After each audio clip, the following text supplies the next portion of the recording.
سیدہ زنیرہ رضی اللہ تعالی عنہا ایک صحابیہ ہیں جو ابو جہل کی خادمہ تھی،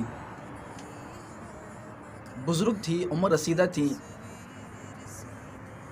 مشقت برداشت نہیں کر سکتی تھی، مشقت اٹھا بھی نہیں سکتی تھی۔ یہ اسلام لے آئی۔ جب ابو جہل کو پتہ لگا کہ زنیرہ نے اسلام قبول کر لیا ہے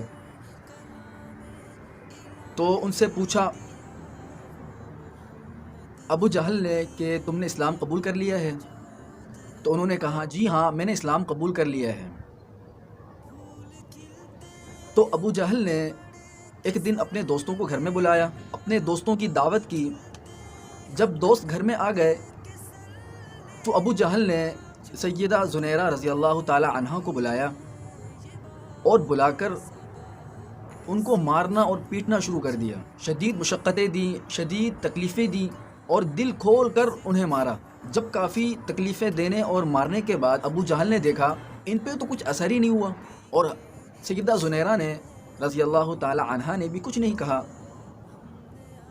برداشت کرتی رہی، سہتی رہی، تکلیفیں برداشت کرتی رہی، مشقتیں برداشت کرتی رہی۔ جب ابو جہل مار پیٹ کر مایوس ہو گیا تو اس نے سیدہ زنیرہ رضی اللہ تعالی عنہا کے سر پر ایک ضرب ماری، اسی ضرب سے ان کی بینائی چلی گئی۔ تو کفار، ابو جہل کے دوست وغیرہ، وہ بہت خوش ہوئے۔ خوشی میں انہوں نے یہ کہا چونکہ تو نے ہمارے معبودوں کی عبادت چھوڑ دی تھی اس لیے اس نے تیری بینائی واپس لے لی۔ جب یہ بات حضرت زنیرہ سنی تو وہ بیتاب ہو گئے، وہ بے چین ہو گئے، پریشان ہو گئے۔ وہ سیدھا اپنے کمرے میں گئی، کمرے میں جا کر مصلی بچھا کر سجدے میں اپنے رب سے راز و نیاز کرنے لگی اور کہنے لگی اے اللہ، انہوں نے مجھے بہت مارا، بہت تکلیفیں دی، میں نے ہر مشقت، ہر برداشت، ہر تکلیف تیری خاطر میں سہتی رہی، تیرے خاطر میں سہتی رہی۔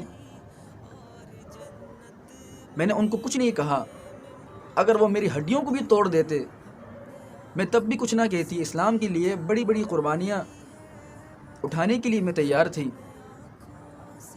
لیکن انہوں نے تیری گستاخی کی ہے، یہ گستاخی مجھے برداشت نہیں۔ اے اللہ، جب میں مسلمان نہیں تھی تو نے ہی مجھے بنایا تھا اور تو نے ہی مجھے بینائی دی تھی، اور اب بھی تو نے ہی میری بینائی لی ہے۔ تیری عظمت کی قسم تم میری بینائی واپس لوٹا دے تاکہ تیری عظمت ان کافروں کے سامنے کھل جائے۔ ابھی سیدہ زنیرہ رضی اللہ تعالی عنہا نے اپنے دعا والے ہاتھ چہرے پہ پھیرا بھی نہیں تھا کہ ان کی بینائی واپس آ گئی۔ اللہ رب العزت یہ سب کچھ کرنے پر قادر ہے۔